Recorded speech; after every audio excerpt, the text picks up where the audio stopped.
Mr. Reese today?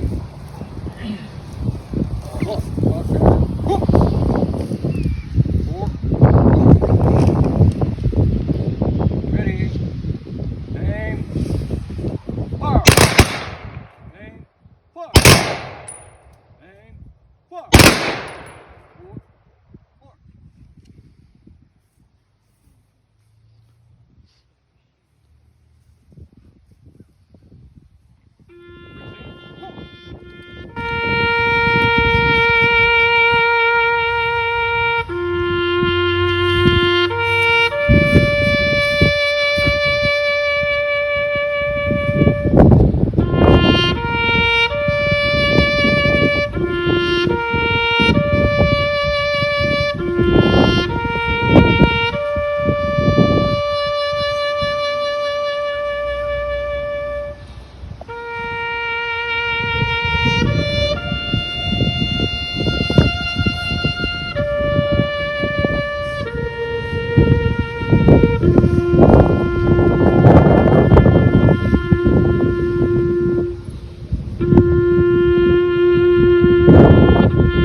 Myself, I am Brandy Leanne Reese, and now I'm Brandy Leanne Reese Moore.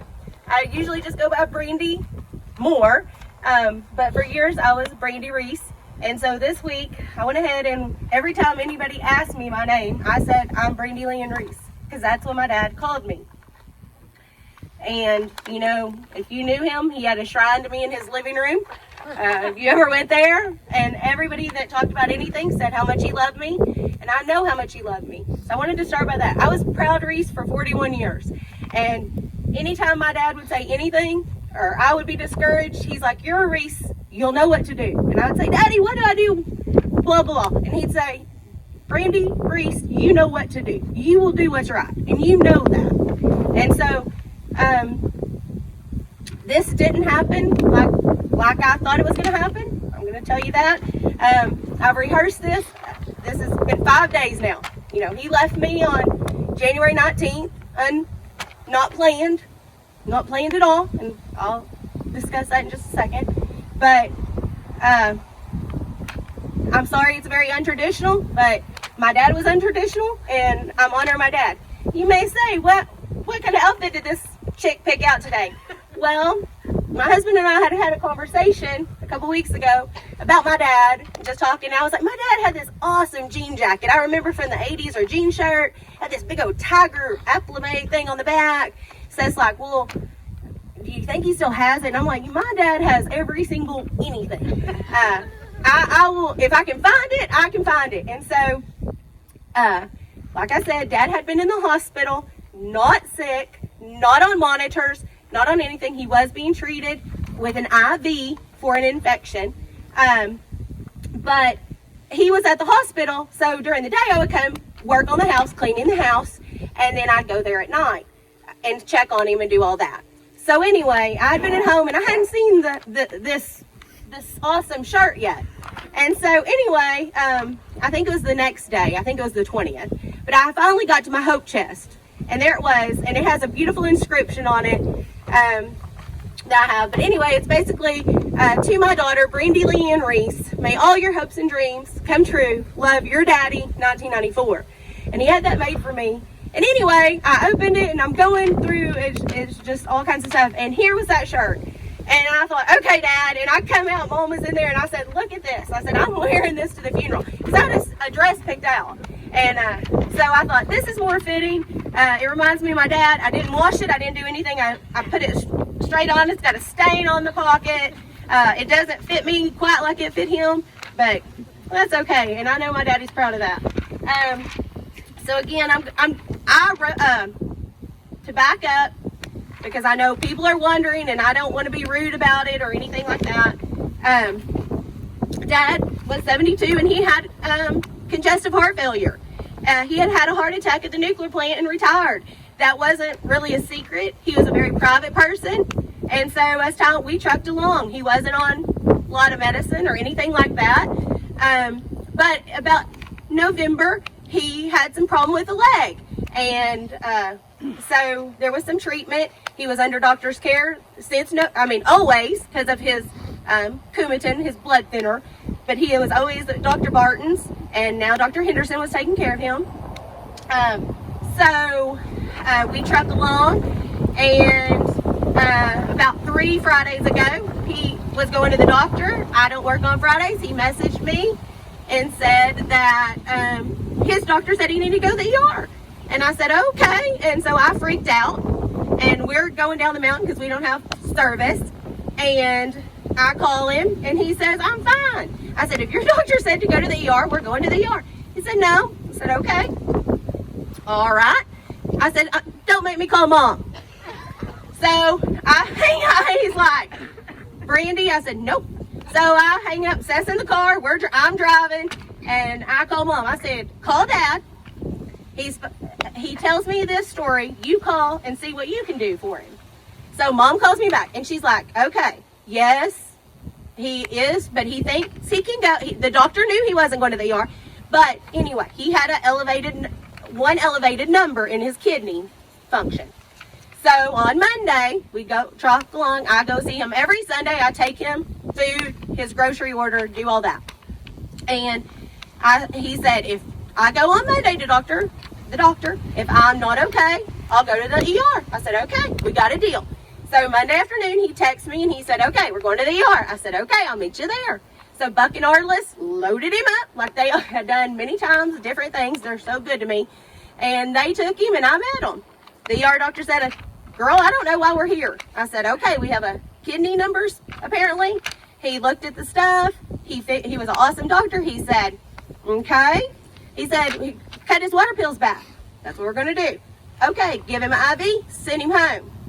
Now, in that moment, he sent me to go get him some Chinese food because he's worried New China was going to close where he got out of there. And he sent Buck and Arliss to go get them something to eat at Burger King or something. But we met back up in that parking lot, me and Arliss and Buck. And I told Buck, get ready. Get ready. I told that ER doctor, my daddy wasn't a sissy. My daddy wasn't a weak man. He had a heart attack in the parking lot of the nuclear plant, and he never believed he did. They took him into the hospital by, I think, a private car, if I'm remembering the story correctly or not. And we stayed 3 days in the hospital. The first day they had to get his Coumadin up, or blood thinner up. The next day they just wanted to stabilize him. We went out and got 2 stents, and he went from ICU. We went home that night. He stayed by himself. He was a strong man. And so, you know, that's all I can say about that. So when we were at the ER that night, I told them, we were in the parking lot. Buck looked at me and he said, Brandy, my number one fear is I'm going to find your daddy dead. And I said, Buck, it's going to be one of the 3 of us. Arliss next door, Buck, his main guy, or it was going to be me. And I thank God that it was me that day. I thank God about that. So, anyway, I'm going to just go on with the story since I got your attention. And this is not a sad funeral.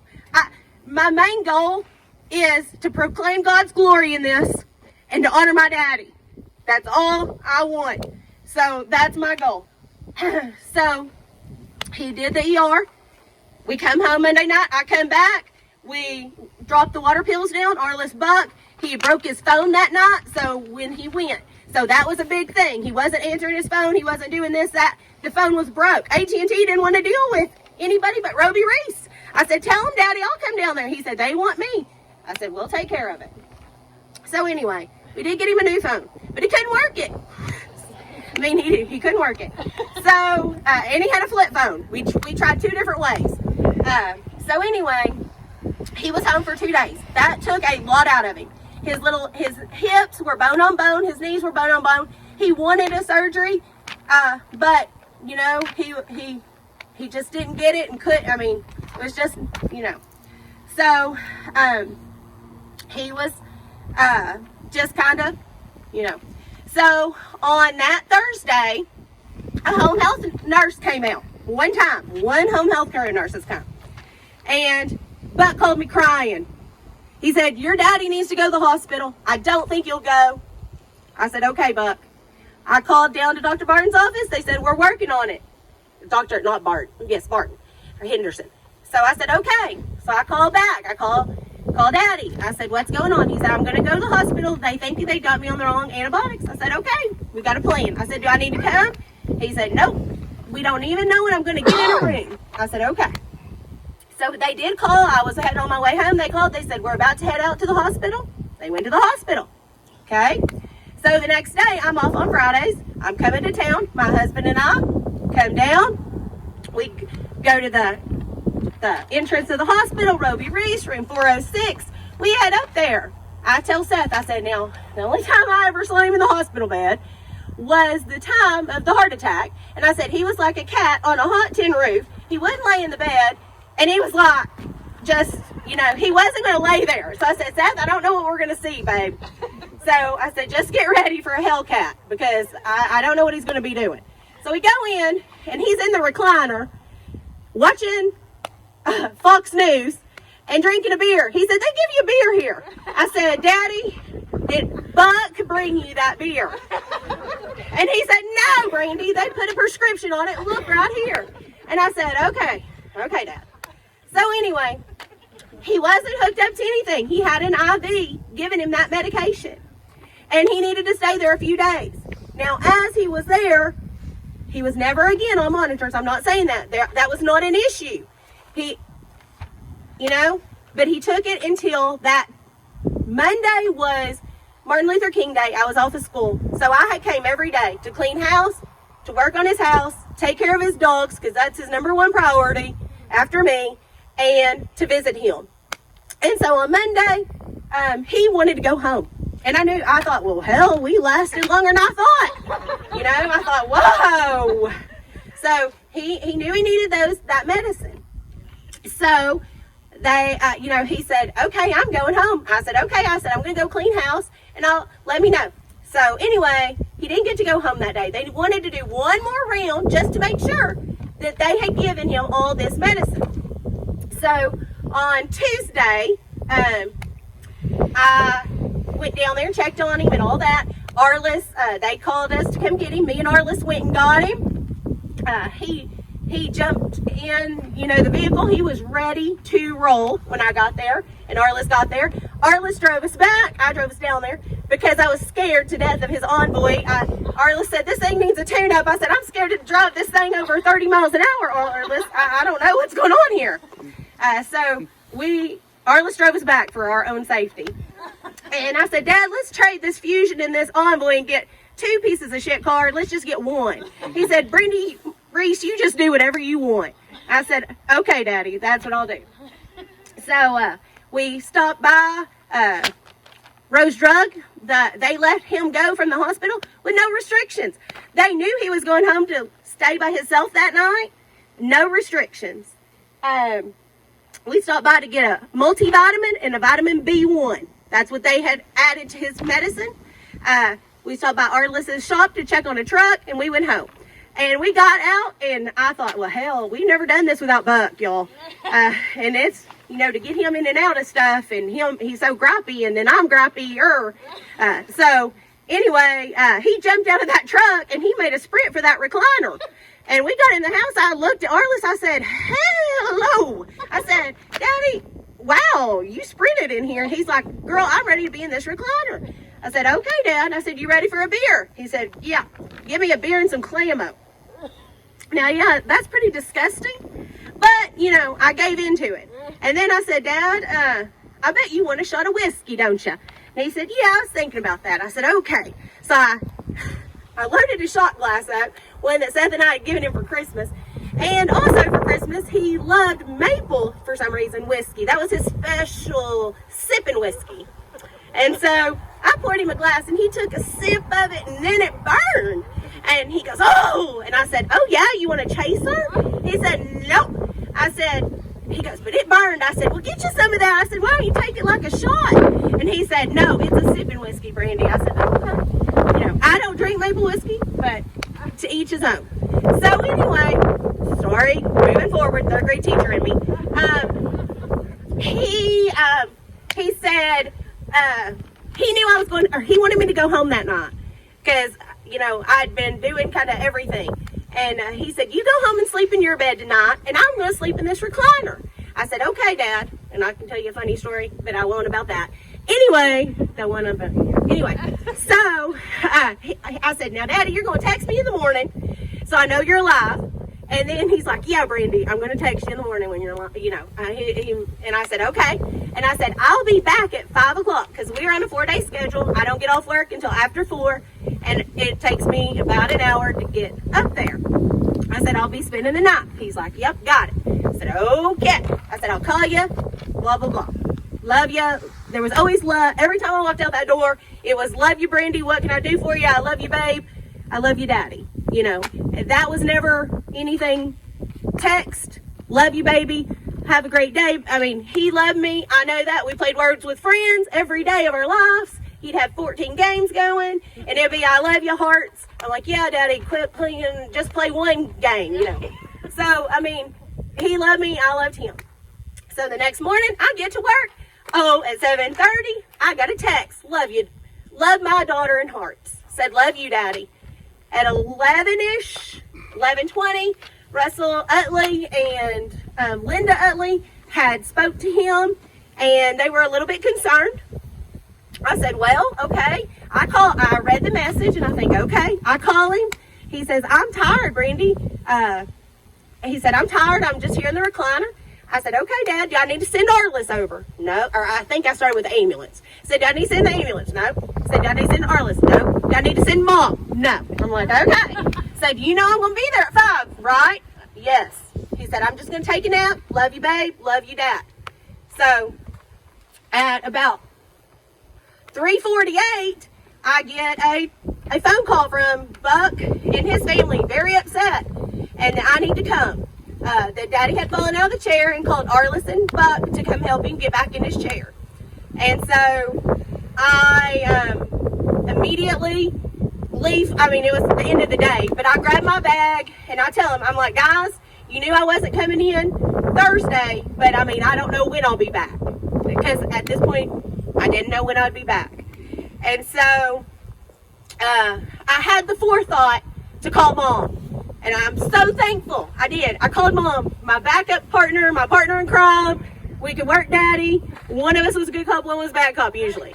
And so I called her and I said, Mom, I can't do this. I don't know what to do. I know he does not want to go to the hospital. I know he does not want to go into the nursing home. I know he doesn't want anybody at the house. I mean, we had talked about that. I said, what about Dolores? What about different people? And he didn't want people at the house either. And so we were at this crossroad, and Mom said, call Dr. Barton's office and see what Dr. Barton or Dr. Henderson can do. And so I call and I tell the secretary this whole story, and I'm crying. And I said, I don't know what to do.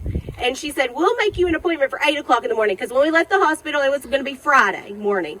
And so this Thursday morning, we're going to have an appointment. I said, okay, thank you. And I go up there. And I come in that house hot like I did every Sunday, or anytime I walked in that house. I open that door, I don't hesitate, and I'm like, hey, Daddy. And I'm talking. And I got there, and in the living room, if you've ever been in there, there's a giant safe, and then there's his chair. And I said, hey, Daddy, blah, blah, blah, and I'm talking. And Daddy was just sitting there, asleep, like I had seen him so many Sunday mornings when I got there after church, or different days. And I thought, okay, I've scared him, he's asleep and I've scared him. So I went back and I came back louder and I'm like, hey, Dad, I'm here, blah, blah, blah. And he didn't move. And then I came back one more time and I was calm and I was still. And I looked at him and his chest didn't go up. And I took a breath and I went out and I was going to call 911, but I didn't have phone service. And I knew my mom, when I had called her and talked to her at the end, I was at Sonic in Dover, and she was at Ralph's, or A1. So I knew Mom was just a few minutes behind me. So I started running to the road and saying, I can do this. I'm a Reese, and I can handle this. I'm a Reese, and I can handle this. I can do this. I'm okay. I'm okay. I'm okay. And that whole night, everybody that came in, we had 2 coroners, or deputy coroners. We had the funeral home. We had police there because it was an unattended death. All these people, I don't know how many of those people came out and told me he looked so peaceful, just like he was sitting in that chair with his eyes closed. So I'm not going to say I wasn't upset. I'm not going to say that at all. I went home. I didn't get home until 1 in the morning. I got in my husband's arms and we cried. I did not sleep at all. I cried, primal cry, for the grief and the loss of my daddy. And then I thought of a scripture, Psalms 34, where where sorrow's at night and joy comes in the morning. And I told Seth, because I would go in and out of just crying. I could calm down and breathe for a few seconds, and then I'd go right back. And I told him, I said, when I get out of this bed at 6 o'clock in the morning, joy is what we're going to have. My dad lived a great life. My dad did it on his terms. He didn't go to nursing home. He wasn't sick. We did it. I didn't have to make any decisions and regret those decisions. So that day, as we're at the funeral home, I didn't call anybody, and I'm sorry about that. But I didn't know what to do at this point. I haven't slept. I haven't done. This was unexpected to me as well. And so after I left the funeral home, I called Russell because I knew he had been there. Or not been there at that point. I knew he had talked to him. And I said, Russell, I have to tell you something, bud. Dad's not with us. And Russell said, well, babe, I went up there and I visited him. And I said, oh, what? And he goes, well, I was there about 2 hours and I left at 2. He knew you were coming at 5 and he was fine. And Russell shared with me things that he had to, my daddy had to say to him, and I said, Russell, this comforts me more than anything you could ever know. And I know my daddy loves me. Everything, basically, for this funeral, I've micromanaged. That night laying there, I didn't want somebody that didn't know my daddy to call him Robey Reese up here. Because my whole life, when the telemarketers call, they'd be like, Robey Reese is $65 million in good debt. And I'd be like, okay. So you always know who doesn't know him if they call him Robey Reese. So in my mind, I'm thinking this person's going to get up here and say, Robey Reese, 72. And I was like, no, that's not my daddy. Then I thought, well, who's going to preach it? Well, you know what? I'm going to preach it because I'm a micromanager and I want everything right. I came out here last night, cleared this grave, laid over there because I thought he was going that way. I didn't know. I did try to micromanage that and couldn't get a hold of Jenny Dodson, who had to call me this morning and say, Brandy, you're confused. We did it because we come through here. This is the way we come from the farm. So I pass this graveyard all the time. I saw the grave digger. I jump out. Seth's like, what are you doing? I'm like, he's digging the grave wrong. And so he's like, girl, I got this. And I'm like, okay. And then I'm like freaking out. The songs that they're going to play at the end, I did not want sad, scary music, none of that. The songs, I picked Luke Combs because when I drove through one of the nights, that when I got right here, I always kind of stop and think about my grandpa. He's going to be buried right next to his daddy and his stepmom. And I always think about my grandpa that I only knew for a very short time, less than 2 years. But my dad always spoke so sweetly of them. And so Luke Combs was the first one. So I messaged James. I was like, okay, I got my song list. Because initially I didn't have a song list. I was like, no songs. I don't like sad songs. Why don't I have pictures? Because I cry at those things. And that's not what I wanted. And I was in charge. That's what happened. We have very few pictures and we picked the best. And then the second song, when I got home, my husband, as a child, Don Williams, was something my dad would listen to. And my husband picked the second song, which is, Seth, what's it? Friends, Good Old Boys. Good Old Boys Like Me. Yeah. And then Sunday morning when I was going to church, I was about to text James again, who was probably tired of me. And I heard Kenny Rogers, The Gambler. And I said, we've got it. I text Seth. And I'm like, okay, Daddy, got it. Just everything. I wanted the red, white, and blue patriotic.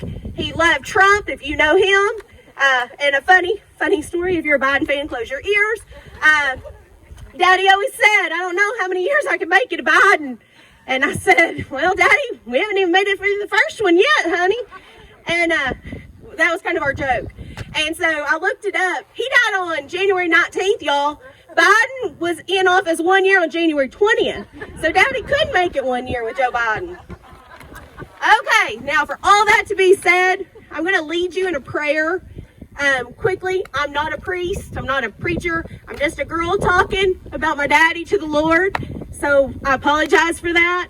Heavenly Father, I've come to you and I want to thank you and glorify you that my daddy was a believer. I know he closed his eyes in that recliner. And I know when he opened them, he was in your glory. He had a body that worked. He was with his parents and people he loved. And I know that, and I take comfort in that. And I've been wrapped in your peace. I feel that. I feel my daddy's presence. But I'm not scared most of the time. Sometimes I am. But I know if I just can quiet myself, I know I'm a Reese. I know I can do what I'm supposed to do. I know I make my daddy proud every day, no matter what I do, what people think. My daddy would have been proud of me. So I know that. Jesus, I want to glorify you. I want to honor my father.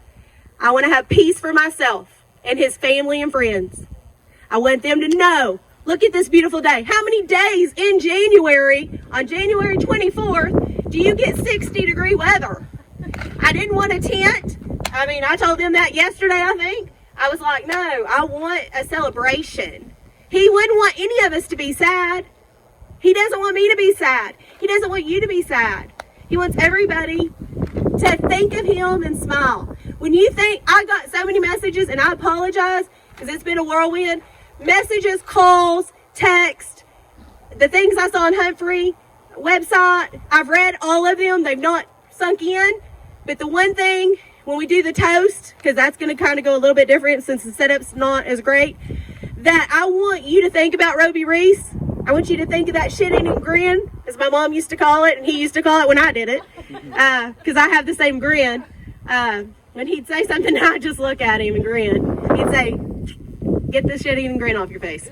So, like I said, he loved me and I loved him, and that's all that matters in the end.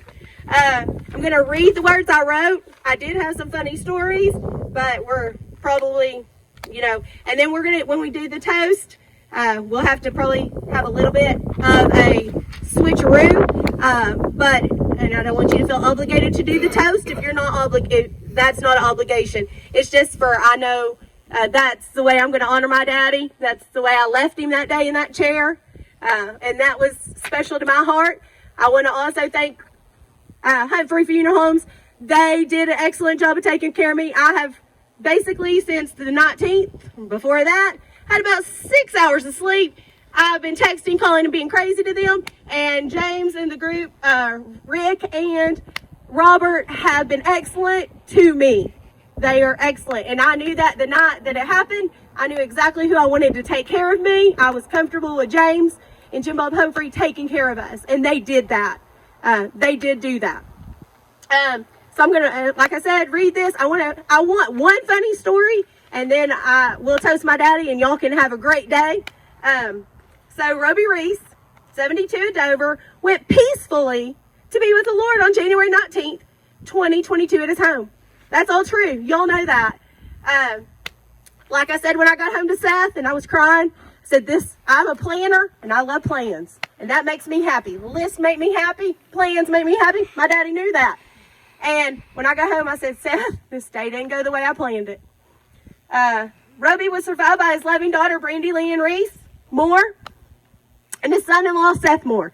And I want to tell you the story of this. When you're a 40-something, never been married, never had any kids, school teacher, school marm, as my dad liked to call me, and you meet an over 40, no kid, no ex-wives, hottie that I got with a body, as I lovingly call him, my unicorn, the love of my life, the treasure of my heart. I want to tell you how that day went when Seth Moore talked to my daddy about that. So, Seth, come on up, buddy. So, as you know, Seth was my unicorn, that's what I've affectionately called him. And I don't know what took him, 20-something years to get here, but anyway, that's neither here nor there. He showed up at the right time. So, like I said, when you're 41 at that point? You are. Okay, my husband says I was 41. I don't remember. We'll just say that. On my birthday of that year, it was on a Friday. And Mr. Seth Moore had a super secret birthday present for me. Super secret. Don't go in the music room. I have a super secret birthday present for you. And I had to have my mama help me with this super present. So all the tension and all that, I get the birthday present.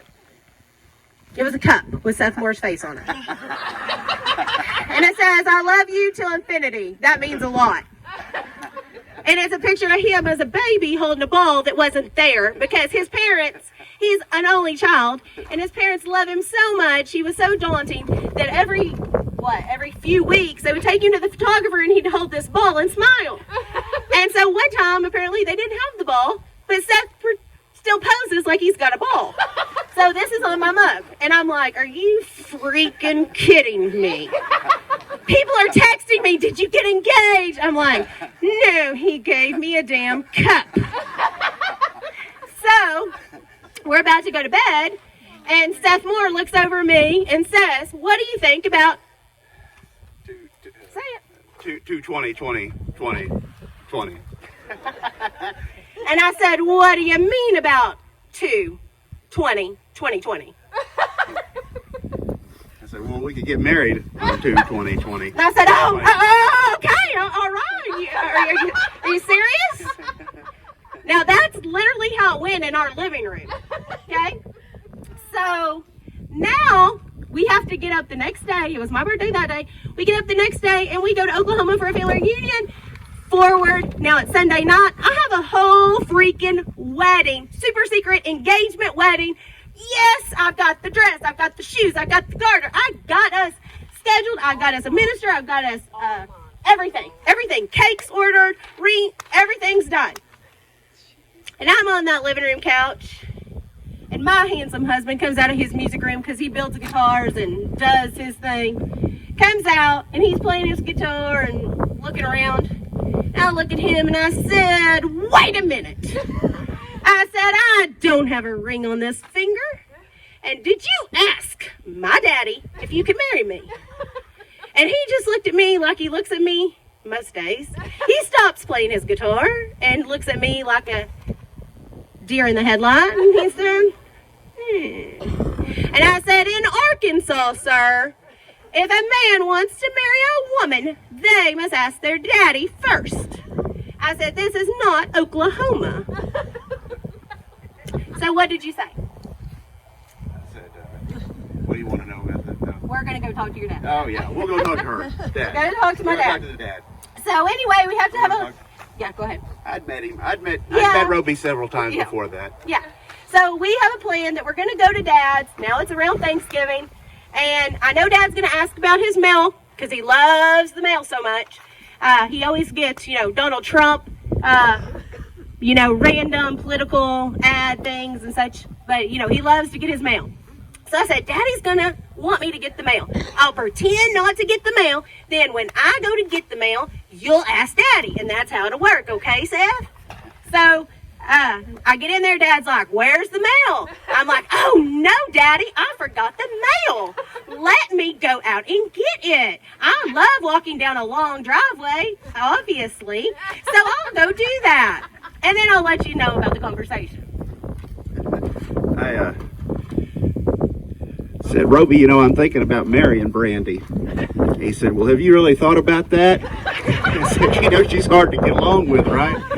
I said, yeah, I know. She's pretty hard to get along with, but I love her, and I'm gonna marry her. He said, well, that's all right. I said, but he said, there ain't no return policy. He said, if you marry her, that's it. You're stuck with her. And I said, that's okay. I'll take her. He warned me. He tried to warn me.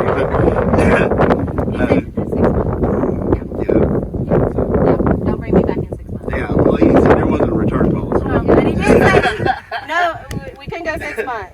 No returning me. So, like I said, my daddy knew I was hard to get along with. I was just like him. So, and I know y'all had a different personality than that, and that was just a joke between us. We're from Batson, and he had 3 fur babies, Lollipop, a pit bull that he loves, Big Boy, and a Big Lab, and Pretty Boy. Now, Big Boy, he calls all these puppies my siblings. And Big Boy, after I went to college, Dad hung up a picture of Big Boy on his kegerator in the living room. And when Big Boy and I would get in disagreements, Dad would point and say, your brother's just as smart as you. And I'd say, Dad, first of all, the Big Boy did not go to college because you didn't pay for it. You paid for my college. And I'd say, Big Boy is good at computer photoshopping. He did not go to college. You might want to watch your bank account around him because I bet he's good at foraging too. So anyway, I always picked up their food. He fed them hot dogs and bologna, and that's still what they're eating. And they ate good. So he loved them, and they were an important part to his life. His sister Jean Cook of Dover. My dad had a sister, Jean's the oldest, and he also had another sister, Shirley, who had passed away. Jean has several children that are his nieces and nephews, and then great nieces and nephews. He also had, and also Patrick, Aunt Shirley also had a son and they're in California. Most of that family's in California, so they'll be watching this on video stream or the recording. So also he also had a few neighbors that became close friends, and that's Arliss and Buck. I couldn't have done it without them. They were there for anything you needed. They were a phone call away. And that means so much to me, and so much peace and comfort I had in them. He's preceded in death by his father, Franklin Oliver, and Irma Reese. He's here with his stepmom here. Irma is up at Utley Cemetery. She's an Utley. I didn't put that, and apparently maybe you're supposed to. I didn't know that rule. As well as sister Shirley Revisio. He was born on March 14th, 1949 in San Francisco, California. And we were able to actually take a trip in the 90s. We went out there to see his California family, and we have great pictures. We have I was going to show it as a prop. We had caricatures done. We walked the Golden Gate Bridge together. I cherish those memories. He showed me, we rode the ferry every day. He loved the ferry. And we went to Fisherman's Wharf and all the piers. And he got to show me his California life, because all I knew known is his Arkansas life. He was raised in there, and he moved back here as a teenager. He attended Dover High School, and after graduating, he enlisted in the Army with his two best friends, Jack Forehand, and the Forehand family has meant so much to us. Clyde and Barbara took him in as their own. All the Forehands. Brian is here. His father has passed away, so Jack's passed away. Brian's here in his dad's honor, and Paul is here with Linda Forehand. They are great friends, great memories, so they are here for us. He returned to Dover to pursue his dream of cattle farming. He completed construction at the Lock and Dam, and then he was a lifelong employee of Arkansas Nuclear One. He helped build the plant, and then he stayed on there for decades later, and he retired from there. He had many hobbies and interests. And his charitable acts and organizations, he loved the Eagles, he loved the VFW, he just loved all those things, and they were near and dear to his heart. He collected, hunting, and playing poker. On that one, he was a lifelong poker player. And a funny story on that, he won a childhood bride, my mom. He won her at a poker game against her dad. Don Casey was there, Clyde Forehand was there, I'm sure. I don't know who all was there. Dwayne could probably tell you. But anyway, he always had played poker from before he met my mom. When I was a kid, I would go sit on Dick Breese's couch or lay out wherever while he was playing poker. That's just part of what we did. And then when I left, he went up to Don's club and played poker with those guys and loved it. He loved Dwayne's barbecue and feeding everybody. And I don't know Eldon. Personally, I probably couldn't pick him out. But a joke Dad did say, it was funny to me, maybe not. But anyway, he'd say, when he'd come back from those poker games, he'd say, yeah, I fed this week, and I had Dwayne put on a spread. And I was like, okay, Dad. And then next week he'd say, well, Eldon did it, and he brought spaghetti, like 4 freaking meatballs. He didn't say freaking. And he said, there wasn't any freaking garlic bread either. How do you think we were supposed to get full on that? He said, and so I was like, well, I don't know, Eldon, but anyway, that was the story I heard. But he loved those guys, and Dwayne, he loved Dwayne, and every Sunday, when I would come, he would get me ribs. That's what I was talking to Dwayne about earlier. Big Boy and the crew got Dwayne's leftovers, and I got ribs. Dad couldn't go to Dwayne's and not get one of us something. So if I was going to get ribs, Big Boy got bones, vice versa. One of us wasn't going to get something than the other one. So concluding that, I want you just to think, I have so much peace, and when we do the toast, however that's going to happen, like I said, I just want my prayer, my daddy's legacy. When you think of Robey Reese, I want you to smile, have some good memory in everything I've heard. So I thank you from the bottom of my heart. I'm wrapped in peace. I'm comforted. It's a beautiful day. The Lord is taking care of me. My daddy's fine. He's not in here. He's fine. He's fine. And I never felt that he was in there from the moment it happened. But I just have peace about it. That's what I've told everybody. I am sad. I'm not saying that. I grieve my dad. But I'm so happy for him. And that's what I told Seth today. I feel like a 1,000,000-pound weight is lifted off of me. That my dad is happy and free and in a body and with the Lord. And I just want you to, again, my takeaway is, when you think of Robey Reese, I just hope you smile. Thank you all for coming. It's a blessing. Like I said, I've heard from lots of people. I know lots of people couldn't come because of COVID quarantine, and I understand that. We're recording the service, and it will be available at some point. But thank you so much. Thank you for caring about my dad. Thank you about caring for us. I love y'all, everyone, even though, I mean, you know. But I love you all. If you'll have a whiskey toast to my dad and clear out, I'm probably off schedule.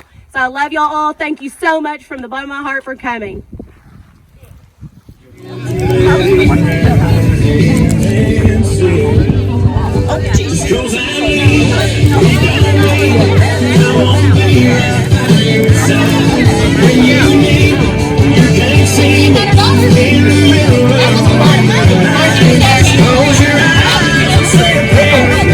It's okay, I know you'll stay. Even when you're leaving,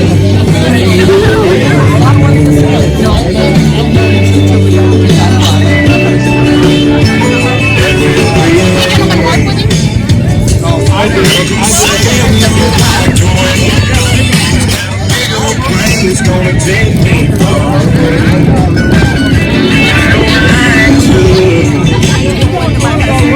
There's a churning in my gut, 'cause I just can't call you up when things get rough.